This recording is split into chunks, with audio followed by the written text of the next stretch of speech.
British Advanced Pain Clinic, Noppimayam Surgery Duram. For appointments 9155515563. అందరికీ నమస్కారం. రెండు రాష్ట్రాల్లో ఉన్నటువంటి తెలుగు ప్రజలకు భారతదేశంలోనూ యావత్ ప్రపంచంలోనూ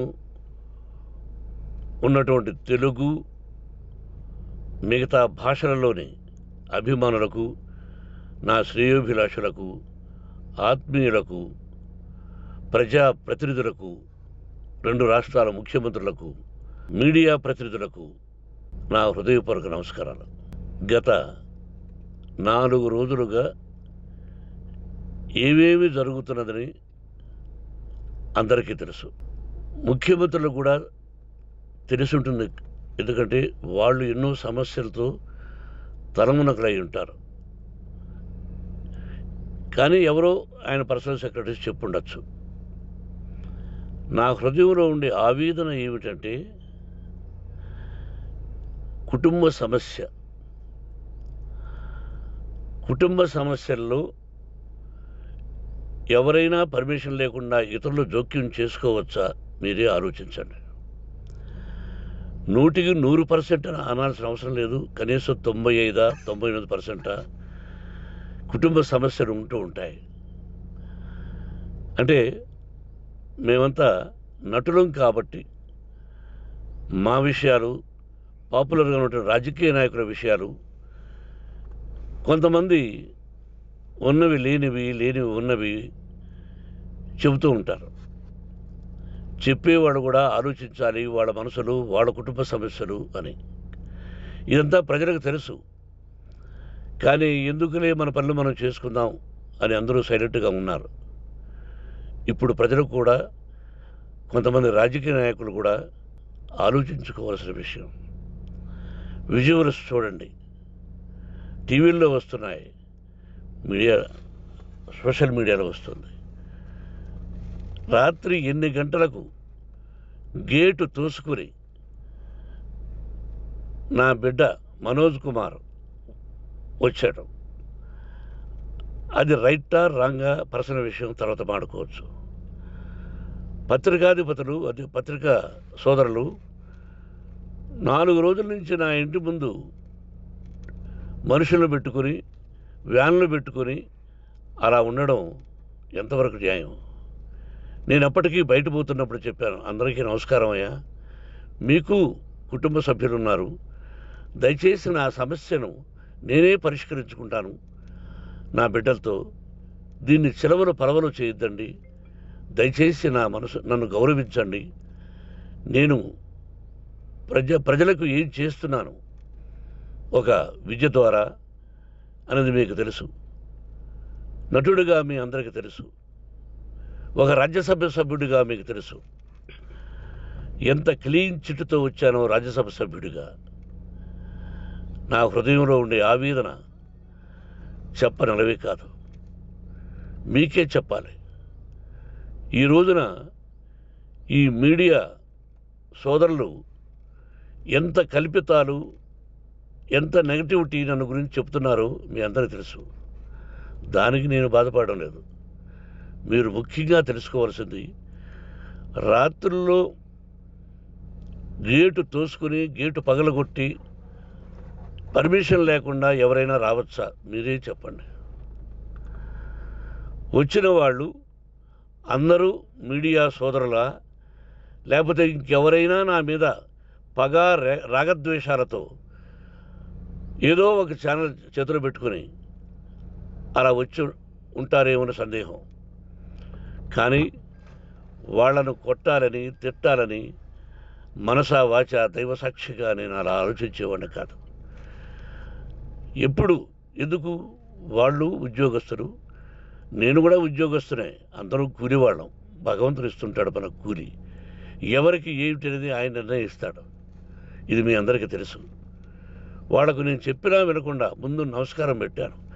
అయినా అతను నేను కొట్టామనే చెప్తున్నారు తప్ప, మైక్ తీసుకెళ్ళి నోట్లో పెట్టాము, నా కన్ను పోవలసింది. కన్ను పోయి ఉంటే అప్పుడు నేను కేసులు పెట్టాలి. అది నా కన్ను పోలేదు, కొంచెం తగిలింది కంటి కింద, నేనే ఎస్కేప్ అయ్యాను. లేకపోతే నా జీవితం గుడ్డిదయ్యేది. అతనికి తల కాదు చెంప మీద తగిలిందన్నారు. ఓకే, ఆ చీకట్లో ఎలా జరిగిందన్నది వాస్తవమే.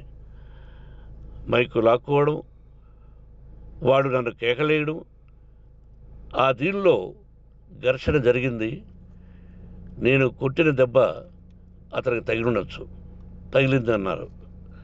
దానికి హృదయపూర్వకంగా బాధపడుతున్నా. అతను నాకు తమ్ముడే. ఒక తల్లి బిడ్డలం కాకపోయినా I love them, I like them. అటువంటిది ఈ రోజుకి బాధపడుతున్నా నేను. అయ్యో, అతని భార్య ఎంత బాధపడుతుందో, అతని పిల్లలు ఎంత బాధపడుతున్నారో అని నేను ఆలోచిస్తున్నా.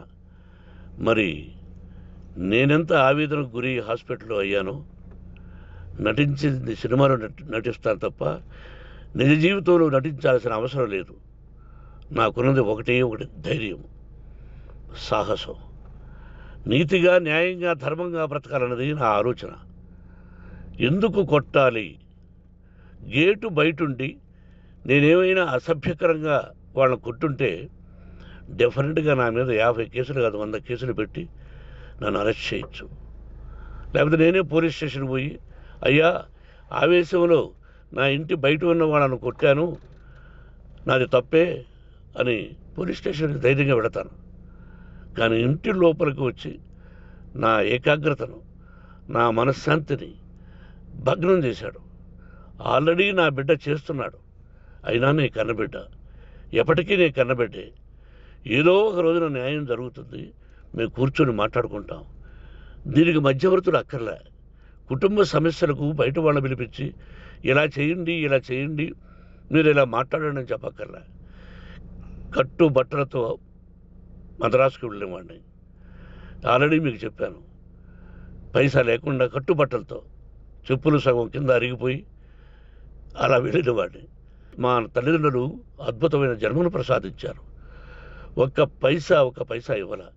నా కష్టార్జితంతో నేను సంపాదించి ఈరోజు నేను కులమతాలకు అతీతంగా 25% ఫ్రీ ఎడ్యుకేషన్ ఇస్తూ, నా స్థాయిలో నాకు తగిన సహాయం చేసుకుంటూ, వరద బాధలు వచ్చినా, ఇంకోటి వచ్చినా, అన్నయ్య ముఖ్యమంత్రిగా ఉన్నప్పుడు కూడా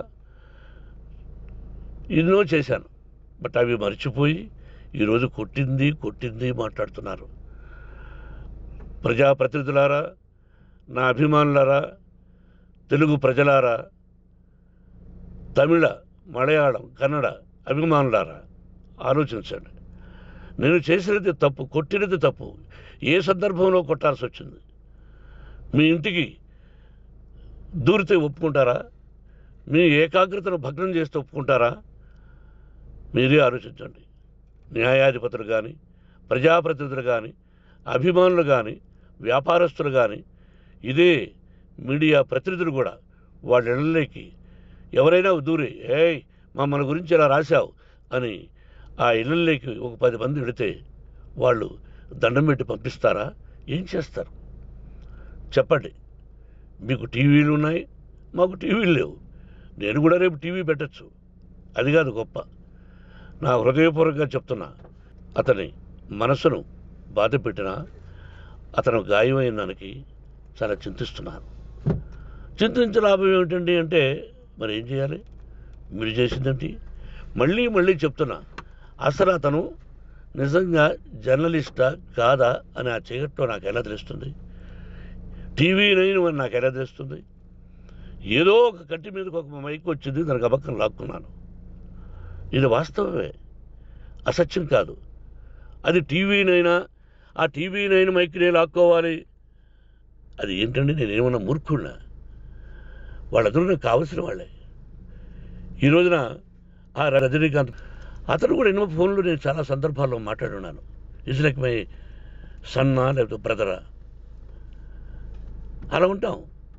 మరి ఈ విషయంలో మాత్రం మీరు అందరూ అంటే మీరు చేసినది తప్పు అని మీరు ఒక్కరు అనలేదే. కానీ జర్నలిస్టు సోదరులు, ఒక ఆడపడుచు, దాదాపు ఒక 5-6 మంది ఆడపడుచులు, ఒక 5-6 మంది సోదరులు, వాళ్ళందరూ మాట్లాడారు. కొట్టడం తప్పైనా ఏ సందర్భంలో కొట్టవలసి వచ్చింది, ఇవన్నీ క్లియర్గా మాట్లాడారు. అవన్నీ మీరు చెప్పరు. కాబట్టి పైన భగవంతుడు చూస్తున్నాడు. పోలీస్ అంటే నాకు ఇష్టం. ప్రజలను కాపాడవలసిన బాధ్యత వాళ్ళది, రక్షణ కల్పించవలసింది. నా విద్యాలయానికి కూడా ఐపీఎస్లు ఐఏఎస్లు అయిన విద్యార్థులు ఉన్నారు. వాళ్ళకు న్యాయం ధర్మం నేర్పించి పంపించాను నా ఇన్స్టిట్యూషన్లో. But they are perfect. కొంతమంది ఐపీఎస్లు ఐఏఎస్లు డీసీపీలు ఇలా చాలామంది ఉన్నారు. బట్ ఎక్కడెక్కడో పనిచేస్తున్నారు. వాడు నా బిడ్డలు. మరి వాళ్ళు కూడా పోలీసు ఉద్యోగస్తులే కదా, న్యాయంగా ఉన్నారు కదా. కానీ ఇక్కడ మాత్రం ఏకపక్ష నిర్ణయం.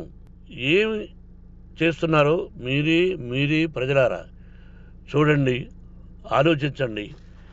నేను న్యాయమా అన్యాయమా, నేను చేసింది న్యాయమా అన్యాయమా, మీరే ఆలోచించండి. నా ఇంటికి తలుపులు బద్దలు కొట్టి రావడం న్యాయమా, మీరే చెప్పండి. ఎల్లప్పుడూ మీ ఆశీస్సులు కోరుకునే మీ మోహన్ బాబు. నమస్కారం.